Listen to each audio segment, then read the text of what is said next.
এজন্য বিশ্বনবী বললেন আল কবর রাউদাতুম মিন রিয়াদিল জান্নাহ আও হুফরাতুম মিন হুফারিন নার। কবর হলো কারো জন্য জান্নাতের বাগান, কারো জন্য জাহান্নামের গর্ত। আমরা বলি আল্লাহ আমাদের কবরটারে জান্নাতের বাগান বানাও। আরো জোরে পড়েন আমিন। আবার বিশ্বনবী বললেন ইন্নাল কবরা আউয়াল মানজিল মিন মানাজিলিল আখিরাহ। কবর হলো আখিরাতের মঞ্জিলগুলোর প্রথম মঞ্জিল। আখিরাতে একটার পরে একটা অনেকগুলো স্টেশন আপনাকে পার হতে হবে। প্রথম স্টেশনটার নাম হলো কবর। প্রথম স্টেশনের নাম কি? এই কবর নামক স্টেশনে যদি আপনি মাফ পেয়ে যান, সামনের সব স্টেশনগুলোতে মাফের ব্যবস্থা করবে কে? আল্লাহ। আর কবর নামক স্টেশনে যদি ধরা খেয়ে যান, আপনার মায়ের আছে না নাই? লাশটাকে যখন রাখা হয়, লাশটা চিনে কে আমারে রাখলো, কে আমাকে ধৌত করলো, কে আমারে কাফন পড়ালো। এজন্য কবরের আযাব থেকে বিশ্বনবী পানাহ চেয়েছেন। বিশ্বনবী বলেছেন আল্লাহুম্মা ইন্না নাউযু বিকা মিন আযাবিল কবর। ও আল্লাহ, কবরের আযাব থেকে তুমি আমাদেরকে বাঁচাও। পড়েন আমিন। কবরে মুমিনদেরকে 4টা প্রশ্ন করা হবে, কাফিরদেরকে 3টা প্রশ্ন। চিৎকার করে বলেন মুমিনের প্রশ্ন কয়টা? আর জোরে বলেন। প্রথম প্রশ্ন মার রব্বুক, তোর রবের নাম কি? আমরা কি বলবো? আল্লাহ আমারে রব, এই রবি আমার সব, দমে দমে তনু মনে তারি অনুভব। আল্লাহ আমারে রব, এই রবি আমার সব। পড়েন আমিন। দ্বিতীয় প্রশ্ন আমার দিন, উত্তর দিনের নাম কি, ধর্মের নাম কি? তৃতীয় প্রশ্ন আমান হাযার রাজুল, এই লোকটাকে কে? আমরা বলবো মুহাম্মদ সাল্লাল্লাহু। 3টা প্রশ্নের উত্তর যখন আপনি কবরে করে দিতে পারবেন, অতিরিক্ত একটা প্রশ্ন ওয়ামা ইলমুক, এই যে 3টা প্রশ্নের উত্তর পাল্লা, কেমন করে উত্তর জানলা? কোত্থেকে শিখেছো? নকল করে আনছো কাফনের কাপড়ে? পরীক্ষার হলে নকল আছে না নাই? হাতে নকল আছে না? পায়ে নকল, মুজার ভিতরে নকল আছে না নাই? মোবাইলে নকল আছে না নাই? নকল থেকে আল্লাহ তুমি বাঁচাও। আরো আস্তে কোন আমিন। কিভাবে জানলা? কেমন করে 3টা প্রশ্নের উত্তর শিখলা? What is the source of your knowledge? তথ্যসূত্র কি? আপনাকে বলতে হবে আমি যেই কিতাবটা থেকে শিখেছি কিতাবটার নাম কি? চিল্লায় বলেন কি নাম? আসে আর চলে যায়। প্রতিদিন মাইকে অ্যানাউন্স শুনি অমুক এলাকার অমুক লোক নাই। দাদা গেল, বাবা গেল, বড় ভাই গেল, আত্মীয় স্বজন গেল, আমাকেও যেতে হবে, এই চিন্তা মাথায় নাই। চিল্লায় এখন ঠিক কিনা? এজন্য লাইফটা হলো one time, one chance. Second কোনো চান্স আপনাকে দেয়া হবে নাকি?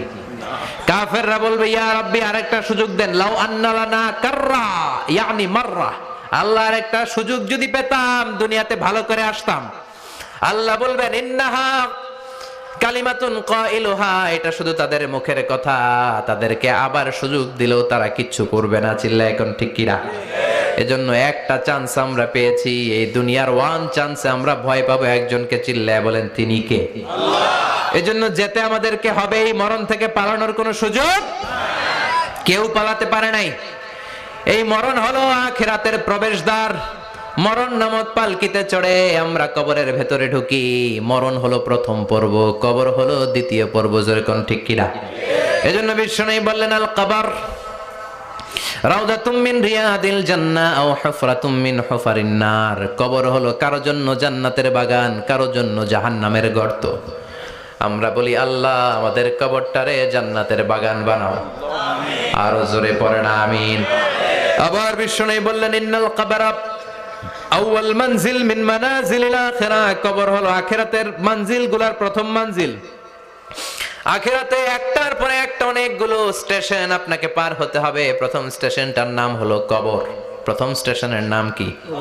এই কবর নামক স্টেশনে যদি আপনি মাফ পেয়ে যান, সামনের সব স্টেশনগুলোতে মাফের ব্যবস্থা করবে কে? আল্লাহ। আর কবর নামক স্টেশনে যদি ধরা খেয়ে যান, আপনার মায়ের আছে না নাই? লাশটাকে যখন রাখা হয়, লাশটা চিনে কে আমারে রাখলো, কে আমাকে ধৌত করলো, কে আমারে কাফন পড়ালো। এজন্য বিশ্বনবী বলেছেন মুমূর্ষের সামনে বসে বসে পড়ো লা ইলাহা ইল্লাল্লাহু মুহাম্মাদুর রাসূলুল্লাহ। লাকিনু মাউতাকুম লা ইলাহা ইল্লাল্লাহ। মুমূর্ষের সামনে দাঁড়িয়ে দাঁড়িয়ে পড়ো লা ইলাহা ইল্লাল্লাহ। এই লা ইলাহা হচ্ছে জীবিতদের জন্য কালিমা, আর আমরা মরার পরে এই জিকির করি। ঠিক কি না? আমাদের দেশের অনেক জায়গায় লাশ নিয়ে কবরে যাওয়ার সময় লা ইলাহা পড়ে না। না, এটা আগের জিকির, মরার আগের জিকির। মরার আগে আপনাকে অ্যানাউন্সমেন্ট দিতে হবে আল্লাহ ছাড়া কোনো ইলাহ নাই, বিশ্বনবী হচ্ছেন শেষ নবী এবং রাসূল। চিল্লায় বলেন ঠিক কি না? লাশটাকে যখন রেখে দেয়া হয়, বিশ্বনবী যত মানুষকে কবরে রেখেছেন তারপরে দাঁড়িয়েছেন আর বলেছেন ইস্তাগফিরু লিআখিকুম, তোমার ভাইদের জন্য তোমরা দোয়া করো। ফাইন্নাহুল আনা ইউসআল, এখনই তাকে কবরে সওয়াল করা হবে। কবরে প্রশ্ন আছে না নাই? কথা বলেন। বিশ্বনবী খাদিজাতুল কুবরা, ওনার প্রথম স্ত্রী খাদিজাতুল কুবরা তাহেরাকে কবরের মধ্যে রেখে দিয়ে কাঁদতে শুরু করলেন, চোখের পানি ছেড়ে অনেক দোয়া করলেন। দোয়া শেষে সব সাহাবারা ঘরে ফিরে যায়, বিশ্বনবী যায় না। সাইয়েদনা আবু বকর বললেন, ও নবী চলেন ঘরে যাই। অনেক তো দোয়া করলেন, বিশ্বনবী বললেন, আবু বকর তুমি যাও, আমি যাব না। এইটা সাধারণ মহিলা না, এটা বিপদের দিনের সঙ্গিনী খাদিজা। মক্কায় যখন আমার কেউ ছিল না, খাদিজা আমারে ভুলে নাই। 3 বছর কাফিররা আমাকে জেলখানায় বন্দি রেখেছে, নাম শিয়াবে আবি তালেবের জেলখানা। আমার স্ত্রী ওই জেলখানার জীবনেও আমারে ছাড়ে নাই, আমার সাথে 3 বছর খাদিজাও জেল খেটেছে। এই একটাই মহিলা, যেই মহিলাকে আল্লাহ আরশের উপর থেকে সালাম দিয়েছে, মহিলাটার নাম খাদিজা। আল্লাহু আকবার। আমার সব সন্তান আল্লাহ খাদিজার পেট থেকে দিয়েছে। ফাতেমাতুজ জোহরা খাদিজার মেয়ে, জাইনাব খাদিজার মেয়ে, উম্মে কুলসুম খাদিজার মেয়ে, রুকাইয়া খাদিজার মেয়ে, আবুল কাসেম বিশ্বনবীর ছেলে খাদিজার ছেলে, আব্দুল্লাহ যাকে তাইয়্যিব এবং তাহের নামে আমরা চিনি, সেও খাদিজার ছেলে। সুবহানাল্লাহ। ও আবু বকর, আমার এই কলিজার টুকরা প্রিয়তমা খাদিজারে রেখে দিয়ে কেমনে বাসায় যায়? তুমি যাও, আমি দাঁড়িয়ে থাকবো। এখনই মুনকার নাকির এসে খাদিজারে প্রশ্ন করবে, আমি দেখবো খাদিজা উত্তর দিতে পারে কিনা। আর প্রশ্নের উত্তর যদি ভুল করে ফেলে, কবরের উপর থেকে আমি নিজে প্রশ্নের উত্তর দিয়ে দেব। সাইয়েদনা জিবরাইল বললেন, নবী আপনারা দাঁড়িয়ে থাকার দরকার নাই, আবু বকরের সাথে ঘরে চলে যান। আল্লাহ জানিয়ে দিয়েছে, খাদিজার কবরের প্রশ্নে যদি কোনো সমস্যা হয়, আরশের উপর থেকে খাদিজার প্রশ্নের জবাব আল্লাহ নিজে দিয়ে দিবে। এজন্য কবরের আযাব থেকে বিশ্বনবী পানাহ চেয়েছেন।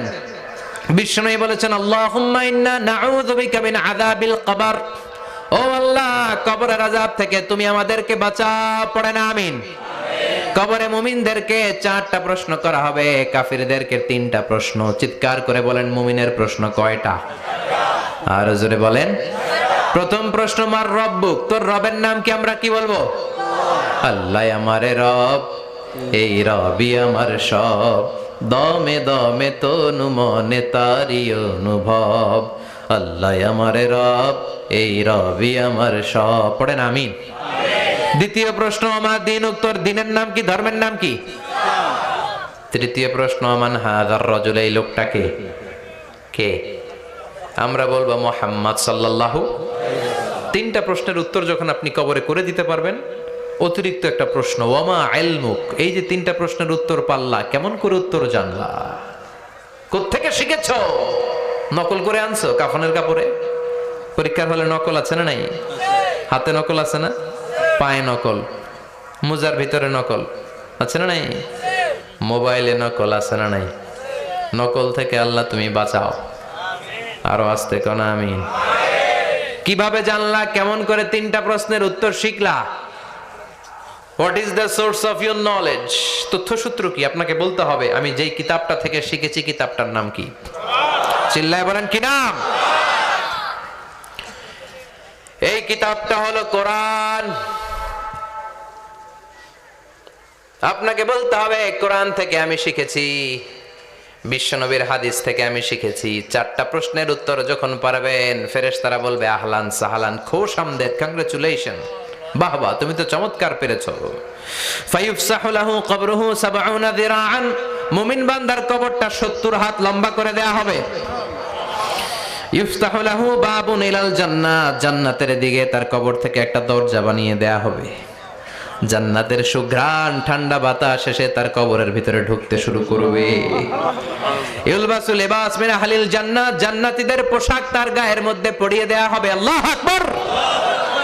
আর বলা হবে, নাম কানাউমিল আরুস, বাসর রাতে বর যেমনি কনেকে নিয়ে ঘুমিয়ে যায়, তুমিও একটা ঘুম দাও।